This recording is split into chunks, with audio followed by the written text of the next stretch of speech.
Thank you so much, everyone. My name is Carrie Rose O'Connell, your fellow member and support for New Mexico Women in Film. And I'm so pleased today to be hosting and moderating our featured panel with a wonderful group of women that are supporting Femme Frontera, which is an organization down south. And Angie, you're going to make sure that if I say anything incorrectly or I pronounce anything incorrectly, you catch me on that, please, because I want to make sure we get all of this out to our community correctly. Angie, the executive director of the organization, is with us, and she's brought along Laura and Jacqueline, the education coordinator and tour coordinator with the organization. And today we're going to learn a little bit about just this great group of women, how they've started really creating films and supporting their community in southern New Mexico, and some awesome programs that they have going on, including a great filmmaker showcase that is currently happening. And so we're excited to have them share with us what's happening and what it looks like for the future for their organization. So thank you so much, the three of you, for joining me. It's great to have you. And Angie, I'd love to start with you.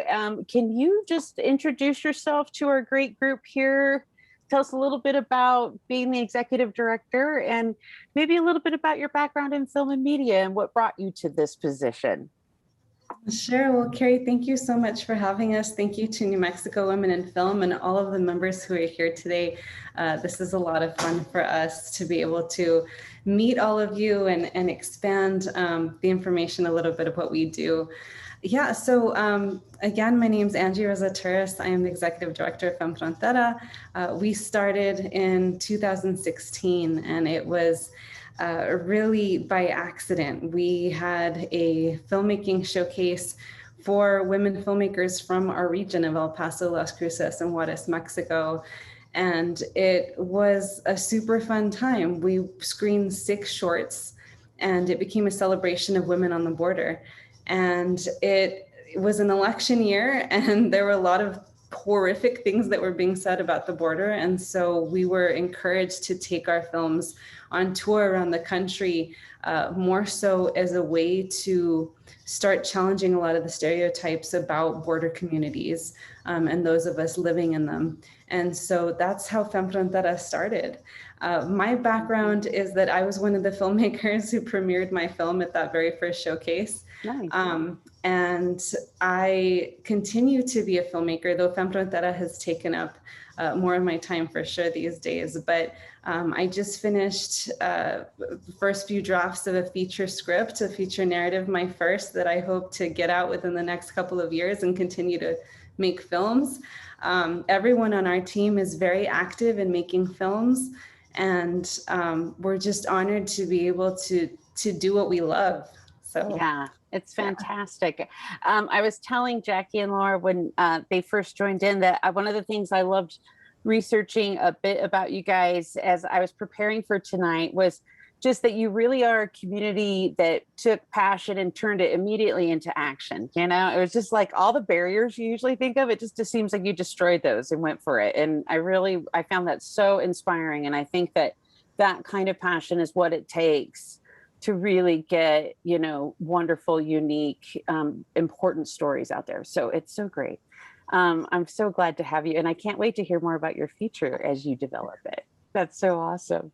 And so, Laura, if you're the education director for is it Frontera? Is that how I should be saying it? Is that better? Yes. Frontera. Frontera, thank you. So Laura, could you tell us a little bit about yourself and then what you do as the education coordinator for Femme Frontera? Sure, thank you. My name is Laura Bustillo, and I am a documentary filmmaker. I'm from Ciudad Juarez, and my family migrated to El Paso. We migrated due to the drug war. So really El Paso became a refuge for us, and I started making films about what this felt like, right? What being an immigrant felt like.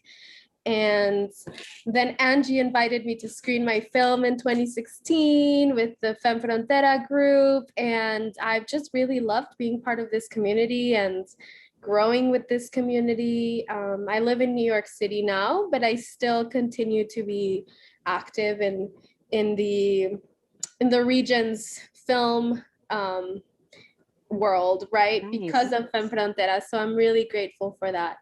And yes, I'm the education coordinator. We are currently in our summer classes.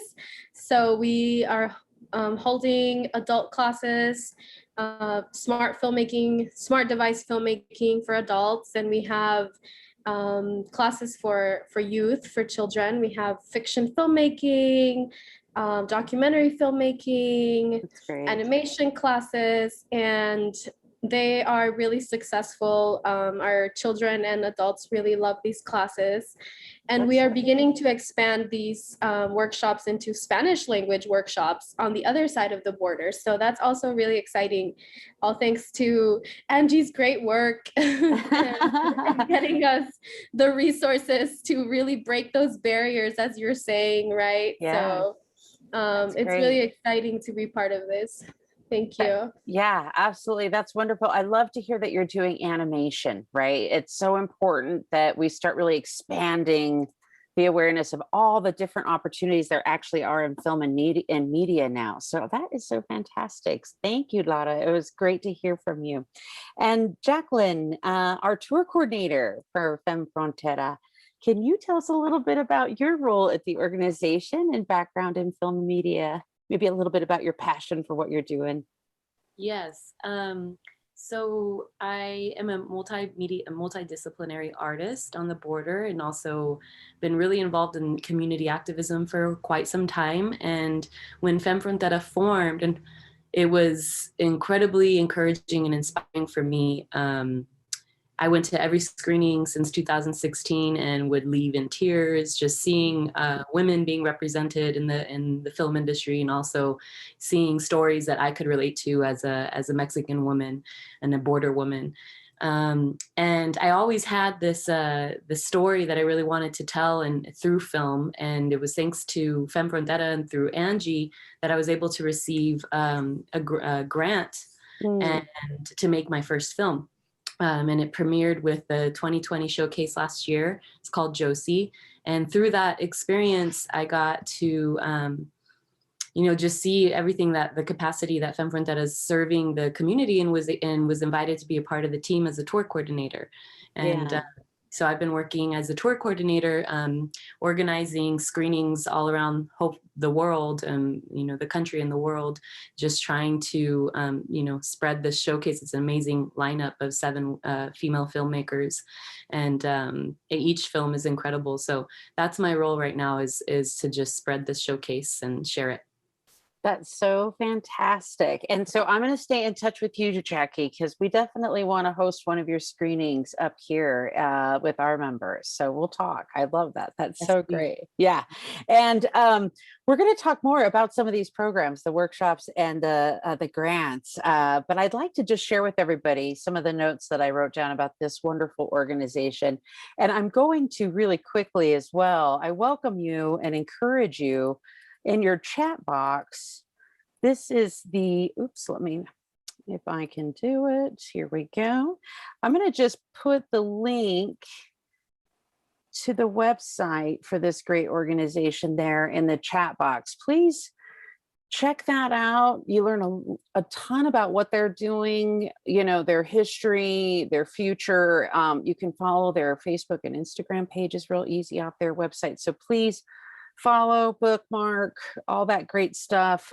You can even browse through it a little bit right now while we're talking. But some of the kind of keynotes that I really just wanted to share with you in summary before we get more into some of my questions. So this Femme Frontera was originally founded in 2016 by 6 female filmmakers from the U.S. Mexico border region of El Paso, Las Cruces, and Juarez, Chihuahua, Mexico. They've had great recognition since 2017. I noted that they have been featured by Variety magazine, been listed as a top 10 film festival for female filmmakers, and have received an $80,000 grant from the Ford Foundation to be used over a 2-year period among many other great accolades. And I'm assuming, Angie, you had a lot to do with that huge grant from the Ford Foundation. What was that experience like for you guys? Wow. Well, I mean, really, it's a testament to the team as a whole, and to all of our members and everyone who has ever supported us, because we wouldn't have been able to accomplish nearly as much as we have been without the support of everyone involved. And so, I was merely the one who just put it to paper, and then we were able to receive the grant. But we've been very fortunate. In fact, last night we also just received information that we received a Sundance grant as well. Nice. To begin a border lab here in El Paso that is going to just start bringing together Juarez and El Paso to create more films from this region. And that's always been the goal. We are just trying to continuously challenge stereotypes about those of us who don't often, who are not often shown in mainstream media, or if we are, it's very one-sided, oversimplified versions of who we are as a people on the border, or as Latinx, as women, as LGBTQ. So there's a lot to be able to share and support within this region. So more stories come out from here. That's so great. Yeah, you guys have really just been knocking it out of the park. I've got to tell you, it's so inspirational. So I'd like to talk a little bit about the showcase. That seems to be a relatively big thing that you've been doing every year. Am I correct? Yes. All right. So tell me a little bit about the showcase. Let us kind of know what the basics are, if you can, and how people are participating, and what your goals are for it, and kind of the timeline for the current, because you have one going on right now, right? Well, we're on tour right now with the 2020 showcase. That will, that showcase will be on tour all the way through until we have our next showcase. And then we retire that year, and we bring on the next to showcase and celebrate all over the world.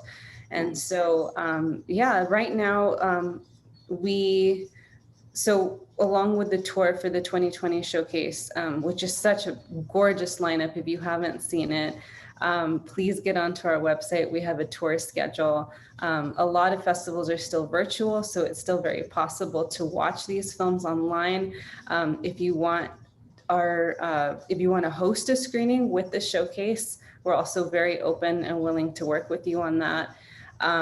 In regards to the upcoming showcase, submissions are open, and we do prioritize films from this region specifically. So Las Cruces, Albuquerque, El Paso, Juarez, Santa Fe.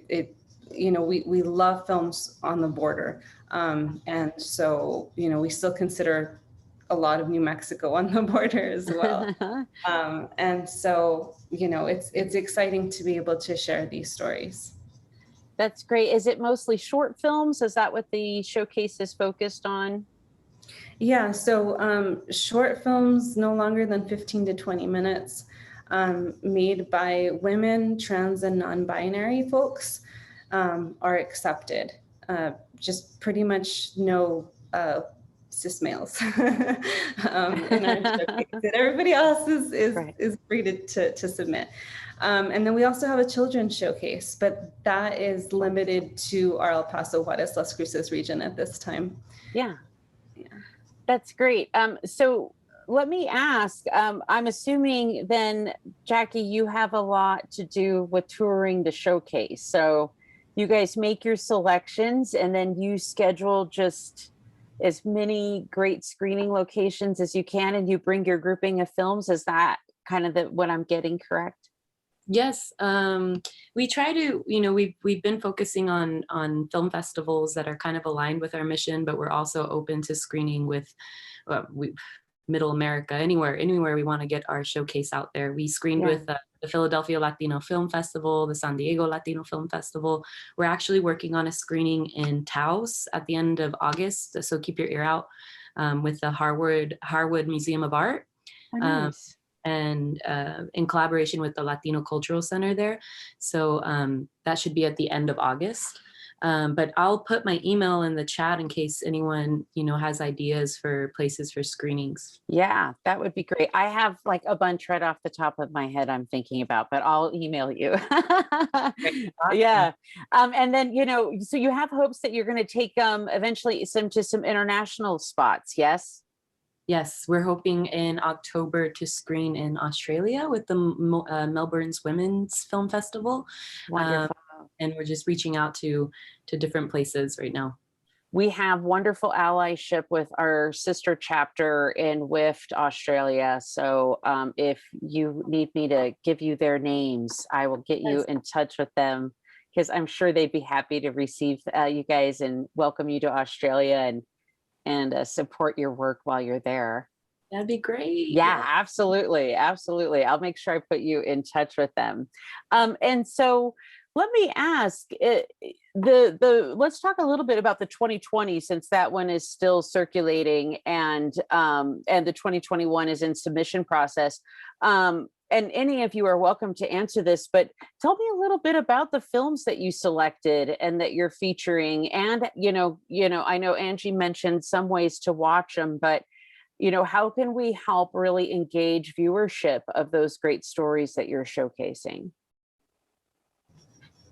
Well, thank you for asking that. One of the great ways to engage is just to follow us on social media. It sounds very simple, but really that's where you're going to find the latest, places that we're screening at, new events, new opportunities. We did put I believe it was the 2019 showcase online for everyone to view at any time. We have not yet discussed whether or not we will do that for the 2020 showcase, but that's still very much a possibility, though that likely won't be happening until after our next showcase has premiered. Right. So yeah. Do you want to talk a little bit about that, since Jackie's wonderful film Josie about her mom was one of the films? Yeah, that'd be great. I'd love to hear about it. Sure. So as I mentioned earlier, I received a grant. It was actually through, I would like to call it like a sister organization called the Caldo Collective. And that organization finds ways to create microfunds for border artists. Okay. And we have a relationship with them for Femme Frontera screenings and showcase.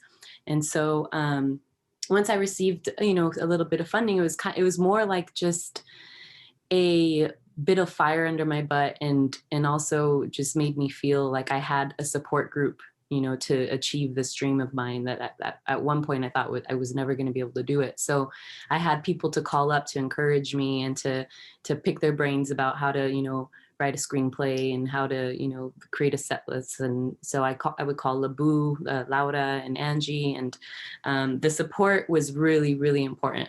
Yeah. And I think that is one of the really special and unique parts of Femme Frontera, is they provide a lot of collaboration and support for filmmakers here. And the story, so once I received that grant through the Frijol Feast, I was automatically allowed to be a part of last year's showcase. Okay. So that was another, just very inspiring and motivational goal to complete this film of mine. My film's about my mother. She was born in Mexico and migrated to El Paso and this small town called Del City. And she ended up going through a really traumatic event and used it as a catalyst to learn martial arts. And she started training in martial arts in Ciudad Juarez, and became eventually a black belt in martial arts and retired undefeated. Wow. So, yeah, so she's a very inspirational story that it was beautiful to be able to share that, to share that story. And I know that it meant a lot to just women and also survivors of rape and sexual assault, and being, it created a conversation for us to discuss that. And so, yeah, that's my film. And a lot of the other films are incredible too. There's another female identifying filmmaker named Xochitl Rodriguez from El Paso, Texas. And her film is called Grown Without Water. And it's a beautiful experimental documentary also. She took a poem and used images from the border and footage from the border in such a poetic way. And that one's really beautiful. There's another one called Jamaica y Tamarindo by Ebony Bailey, and she is Afro-Latina, and she did a documentary in Mexico about the origins of Jamaica and Tamarindo and how the origins come from Africa and the kind of the Afro-Latino experience in Mexico. That's an awesome. And we also have one, there's so many, but I can't get through all of them. But one more I want to highlight is Morning Star Angeline. She's Dene, Navajo, from the Navajo Nation. And she did a narrative film that actually was pre-COVID, but it was about a sickness, like a virus hitting the reservation. Oh, wow. And it took place in the future. And it's really, really like kind of sci-fi, very interesting. And there's moments where, you know, they're speaking the language, and there's a Navajo elder in it, and very captivating film too. It sounds like it's like everybody must go and watch these screenings. When you go to the website, find the screening calendar, and then I'll definitely be in touch, because I think, you know, we have some of our board members online tonight with us. But I think I'll say I'm definitely going to ask that we help coordinate a screening up here in Albuquerque for us to bring that. I would think that we would really benefit from seeing those great stories. It sounds really amazing. And I'm wondering, you know, from your perspective really quickly, Jackie, since you went through kind of you guys both do, and well, I'll talk a little bit about the breakout, but the grant process with Femme Frontera, what was that like going through the grant process? I know you went through an ally, but can you tell us a little bit about what it's like to go through that process and why it's something that especially indie filmmakers need to just go for and not wait, because it seems like you guys have had such great success since 2016. You know, I'd love to hear about what really motivated you to just kind of go for it and take that opportunity to help you get your project made like that. Yeah, so the process was a few steps. I had to submit an application, and then Caldo Collective like honed it down to, I think it was like 4 or 5 other applicants. And then they have a really beautiful way of raising funds. The reason why it's called the Caldo Collective is they create a meal, usually a soup, a caldo, and they invite a bunch of people. And you know, normally a house is sponsoring it and holding the event. Yeah. And so at the one that I was at, there was like over 100 people, and with the tickets that they purchased their soup with, that's how they're raising the funds. That's so great. Yes, and so some people are welcome to you know, donate more money, and then each artist had to present their project, and you know, we had a series of workshops before that to prepare us and to practice. Like, just it was such a supportive collaboration, and I really think, because I was, you know, I can dance. I'm a dancer that first and foremost in front of thousands of people, but jumping off a cliff and taking a risk with a new artistic modality was very nerve-wracking, and I don't think I would have done it if I didn't have support of the other filmmakers, other women in particular, especially, you know. So that they really you know, helped to prepare us, you know, to do for the final presentation. And then there's a democratic vote at the end, and my film was luckily chosen, and so it automatically got into the showcase, and I received, you know, my micro grant that was so helpful. Yeah, so I'm really, it's just I think just more organizations like this need to form, or seek out organizations like yours, you know, where you can receive that support and that guidance, and so that you're not just a lonely fish swimming in a male saturated industry. Yeah. Absolutely. Absolutely. We can make these stories together, right? We just have to come together as a community, and we can resource and do things for a lot less than you think. And that's fantastic. Angie, tell me a little bit about the grant processes and what you have open at Femme Frontera for those that might be interested. I see that you have both film and screenwriting grants. Is that right?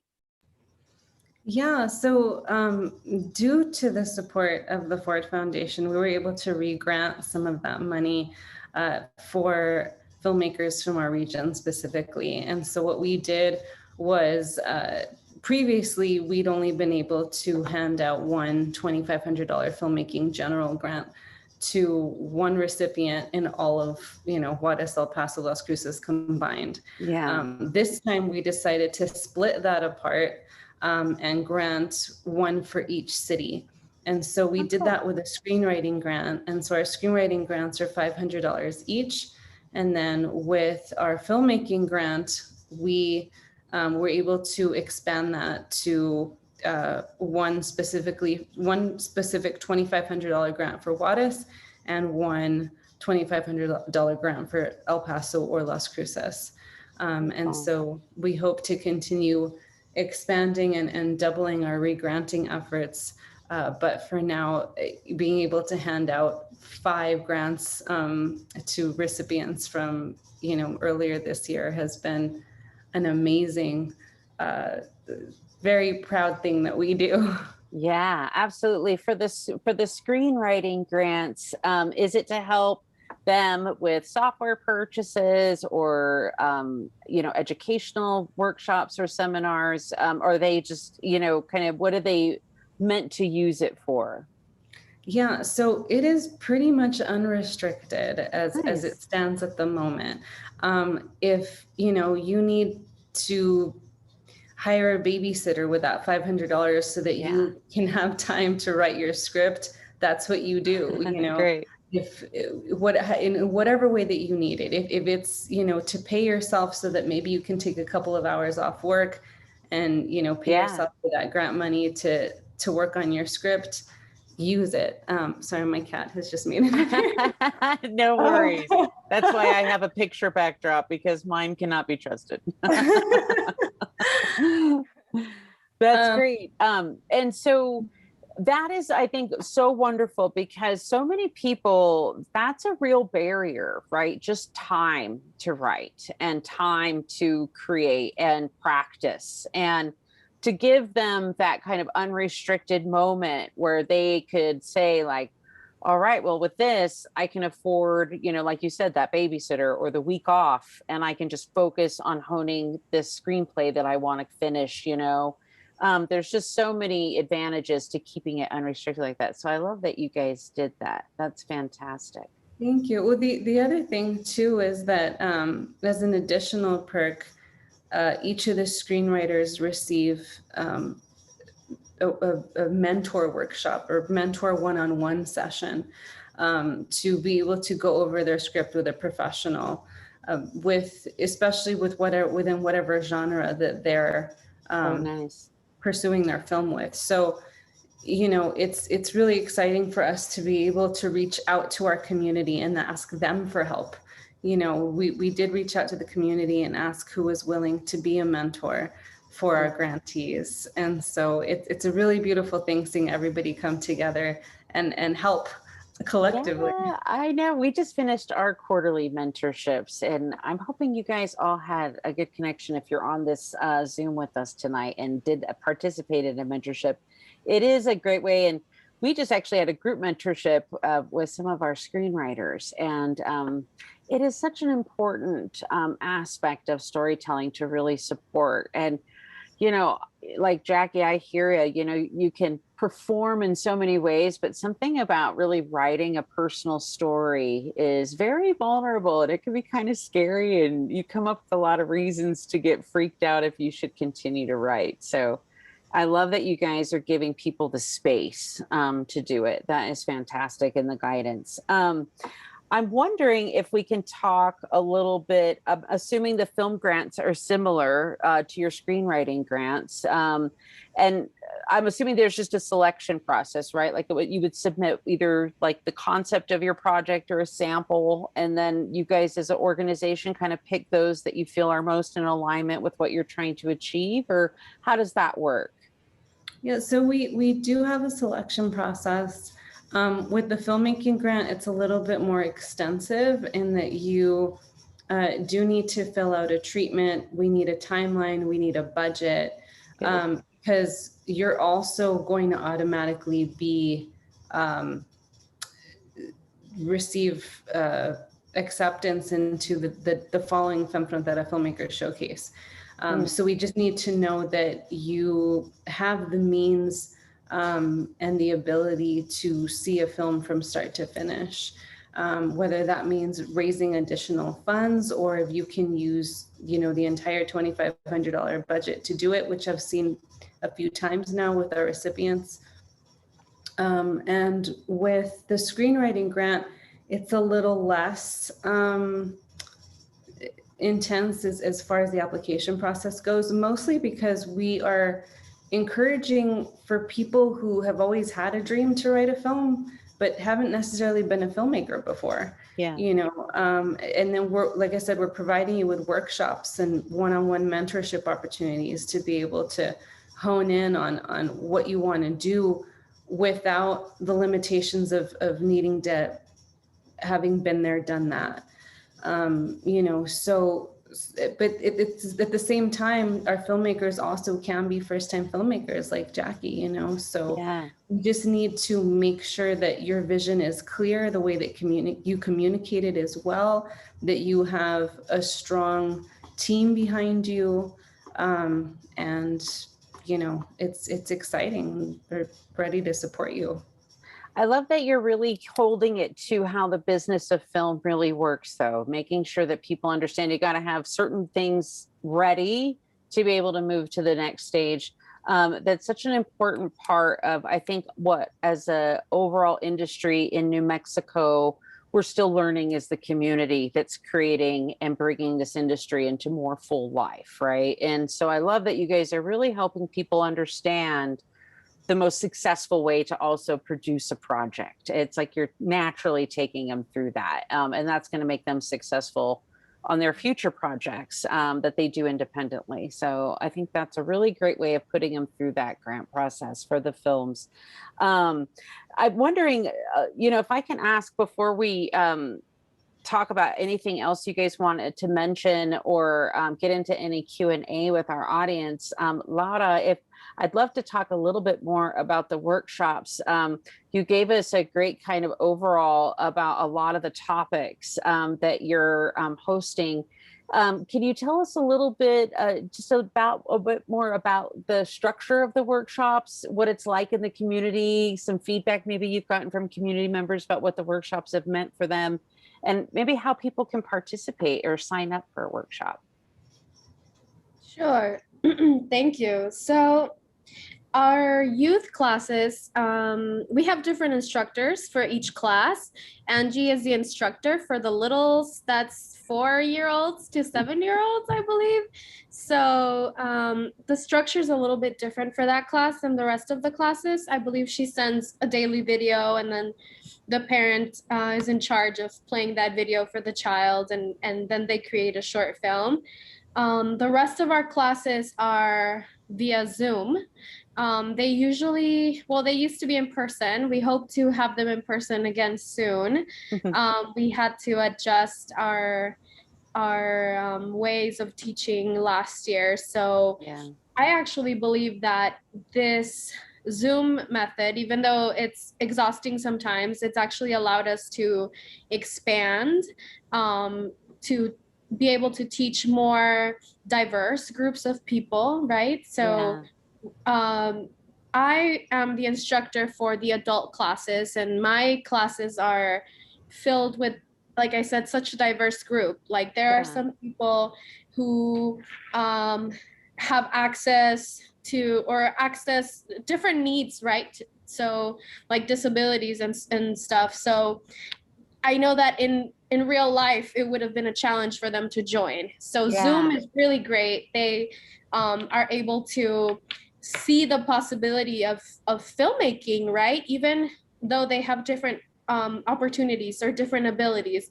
they are seeing new horizons. So that's really exciting. Yeah. Our animation class starts next week, and we're also really excited for that. I believe we have room in our fiction class. So if anyone here has 12 to 17-year-olds that you'd like to sign up for our fiction class, you can do so on our website under the workshops tab. The classes are free. We only require a $20 refundable deposit to hold your spot. The adult classes do have a suggested donation. So yeah, it's really great. I mean, we believe that filmmaking is something that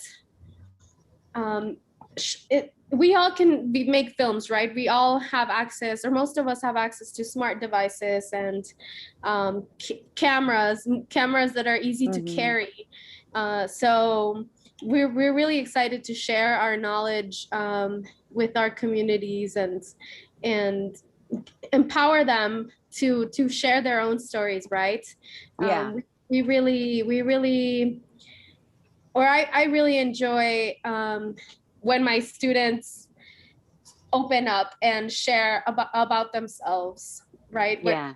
That maybe they haven't known how to share in the past. So that's so great. And I'm curious a little bit about your smart device workshop. So you were helping people learn how to make their stories on just their smartphone, yes? Right. Yes. That's great. And Tell me a little bit about that workshop. I'm curious. Sure.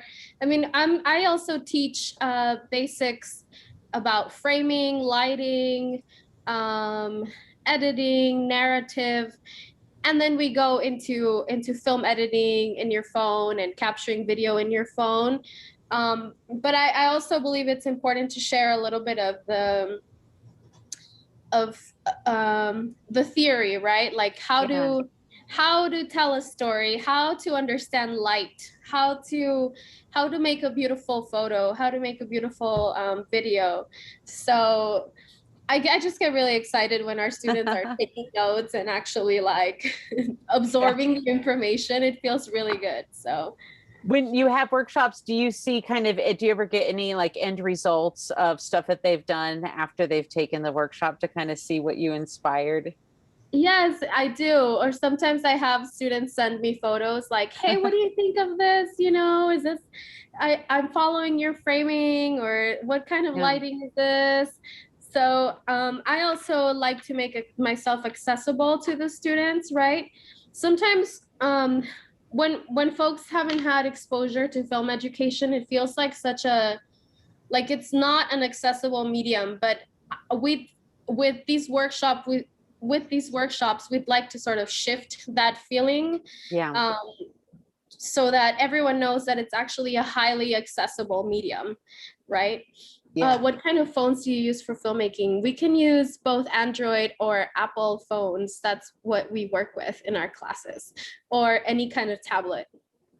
So yeah, just any kind of modern smart device, and you can get out there and film a story. Because you're so right. Sometimes it's not as much about the equipment and how fancy that is. It's about really understanding the story you're telling, framing, lighting, all those elements that bring it together. I think one of our members, Laura Dale, is online. She would be telling me right now, sound too. Yeah, that's absolutely true. Yeah. Absolutely true. We do talk about sound in our classes as well. That's great. That's so fantastic. So, and I love that you guys are doing so many youth workshops. You're really showing them that there are absolute, solid, achievable, accessible futures in film and media, that not only can they choose the avenue of being an independent creator, you're also teaching them so many skill sets that would help them move forward even just into independent careers in film,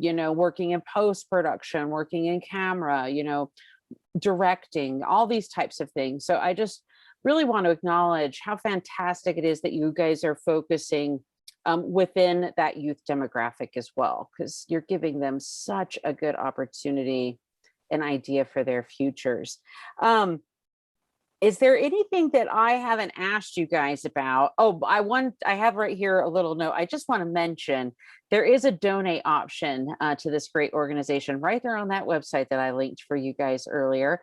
And so I would really, in fact, I'm just going to link it again so it's fresh in everybody's chat box. Make it, if you want to continue to support just the great work that these ladies are doing, please, donate and support their efforts.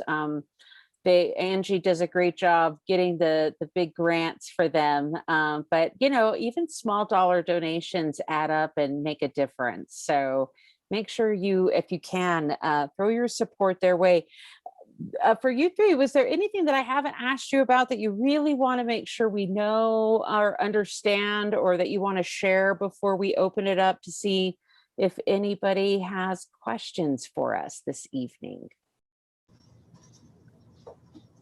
I don't really know. I think that all of the questions are really fantastic.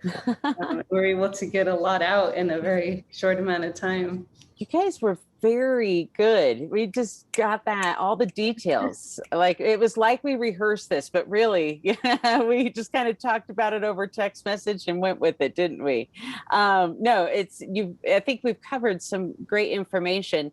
Let me just kind of see if I can switch my point of view. If you have a question and you don't want to get on camera and ask it, you're just happy to throw it in the chat box, you're welcome to do that now, and I can field it for the group. I do know that I have some of my fellow board members on with me, and I'm betting Lisa Lucas, I see her coming on camera right now, has a question. Lisa, did you want to say hello? Lisa is actually our board president for New Mexico Women in Film and fellow member. So welcome, Lisa. Thanks for joining us tonight. Hi, I just wanted to, can you hear me okay? Yes. Okay. I just wanted to welcome you guys and thank you so much for being here and such excellent information. And can I just say, I'm just so happy that you exist as an organization, and the work that you do just fills me with so much joy. I can't even begin to say it. And one of the reasons is, it seems like, and I don't know how you all feel, but I'm sure it's similar from what you've said. It's like, you can get this education if you can afford to go to film school or university, or you can take these expensive workshops or whatever. And it's just like, well, what does everybody else do? And we have in New Mexico, we have some community colleges that have really great programs, some not, and it's our organization is trying to fill in those gaps of not only just the basics, right? But as what I really admire you for is like, you're getting that connective tissue for people to tell their stories. It's like, well, if you don't have a mentor, it's like, where do you start? It's like, where do you start on every level? You know what I mean? And then if you don't have a mentor or someone to listen to who's in the business, how are you going to get there? And it's just like helping people get there faster, because the ultimate goal is, to get the voices out, to get these voices out and these stories out that need to be told, that haven't been allowed to be told, or for whatever reason. And because we're all here now and making a mark in a way that is different from ever before, and necessary more than ever. So anyway, I'm just really super excited to connect with you all on so many things. And I hope the collaboration that we've started continues to do all kinds of cool stuff. But I really applaud what you're doing, because we're creating the paths to get people where they need to go, and that's really important.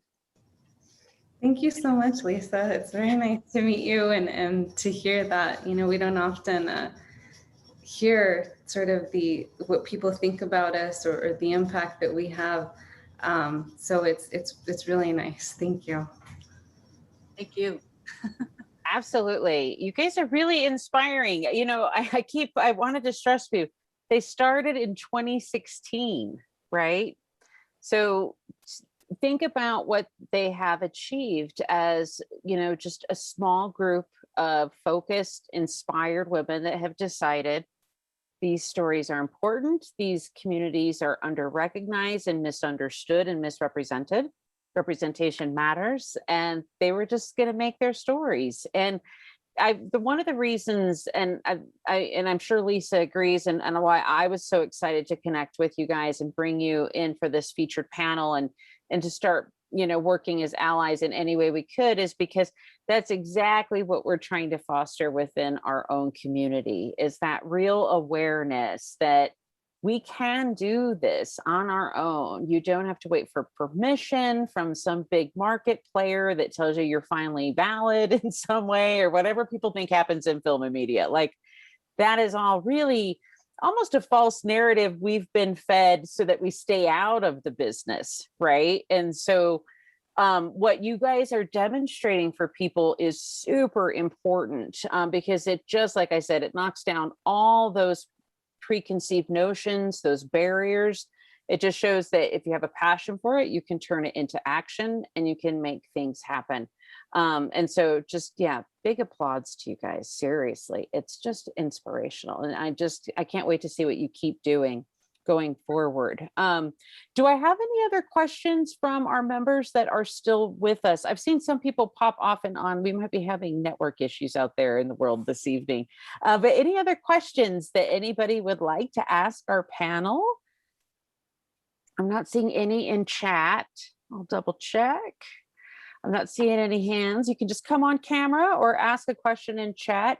While I wait to see if anybody wants to check in or ask anything, can you tell us, Angie, a little bit about, oh, here's one. Let me ask you this. Do you have any volunteer opportunities in El Paso? Yes, absolutely. If you're looking to get involved, most especially the closer that we get to our film festival this year, it's going to happen on November 6th and 7th. We definitely accept volunteers during that time and appreciate you so much. I will put our email address here in the chat. And if you want to just send us an email with what you or someone you know might be interested in doing, we'll make it happen. That's fantastic. And I think it's Matisse. I think if I'm pronouncing your name correctly, apologize if I'm not, but she's actually in El Paso. I was so excited to help her get actually added to our event tonight. So I'm glad that's good connection for you guys.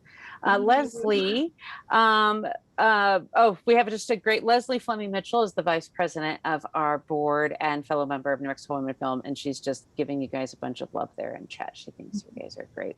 Angie, would you like to share this kind of, what's the future vision for you guys? I know that you've talked about, you know, we've even talked about you're wanting to grow across the state a bit more and move into more into central and northern New Mexico. What else is kind of the big future for the group at Femme Frontera right now? Yeah, I mean, that's a wonderful question. I feel like every year it changes, right? Depending on how the world changes, and the world is moving way faster than I thought it would ever move. So, you know, we try to just become adaptable. I mean, us as a team, you know, our staff, we're so close. I mean, we're friends first, and then we're colleagues second. And, you know, for us, it's literally sitting around a table and suggesting things that we would want, you know, or that we would have wanted when we were starting, or, you know, things that we see in the community that need to happen. So we do have plans, and we do definitely are thinking forward, but we're also never getting ahead of ourselves and always making sure that we're very aware of what's happening around us and how we need to adapt for the community.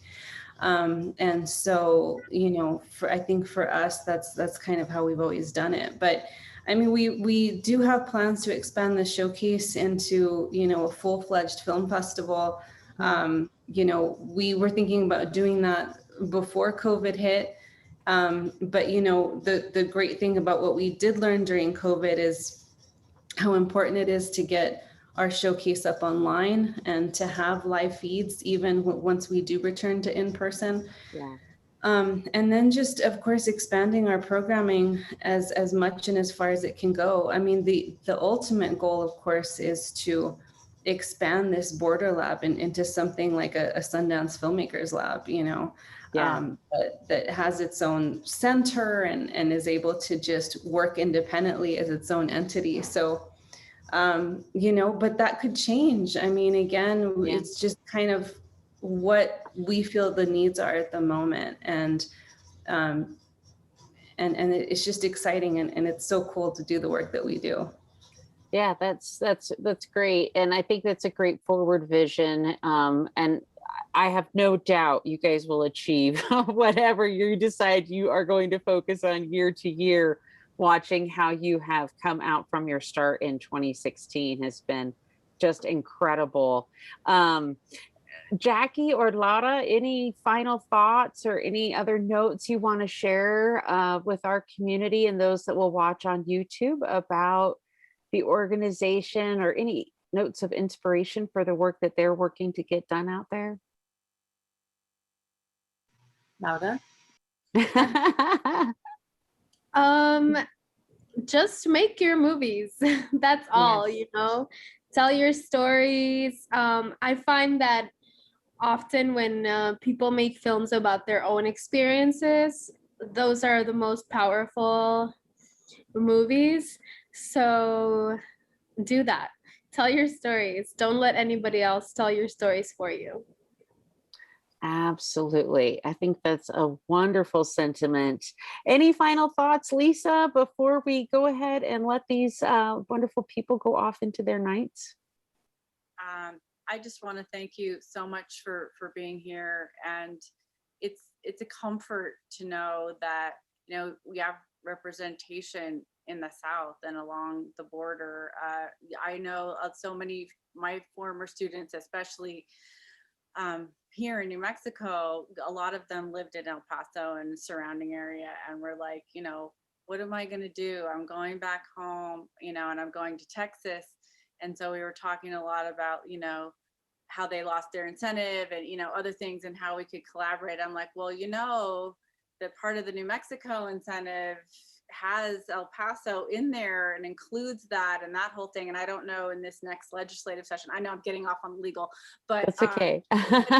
It helps people because you get this money back and it can help people get to film festivals or pay for stuff. And you know, and there was a whole thing there that included El Paso, and we're working on stuff like that right now. And as soon as I learn more, I would love to share and talk to you about that too, because I know there's some cross stuff with that particular, because that's the biggest airport and that's how the New Mexico state legislature worked it out, because you couldn't fly down there anyway for big films and stuff.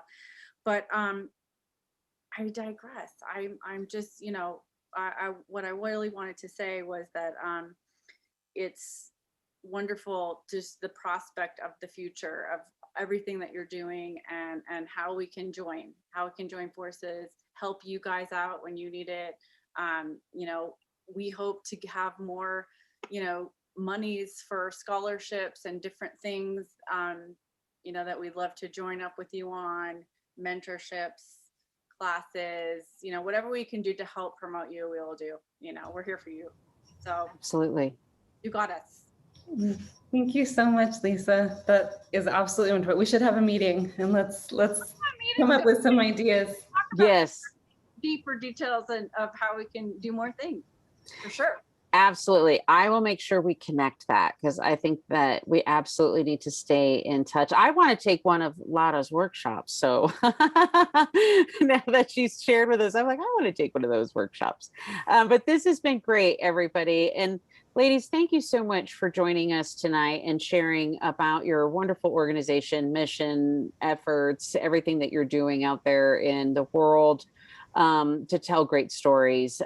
It's just really been fascinating to hear from you guys. And like Lisa said, we're your allies in this. And so we'll stay in touch and stay on board to supporting you in any way that we can. And thank you, everybody, as we wrap up this evening, for joining us. And for those of you that end up watching this on our YouTube channel, thank you so much for taking time out of your day to watch this great interview with the wonderful women of Femme Frontera. Please visit their website. It is femmefrontera.org.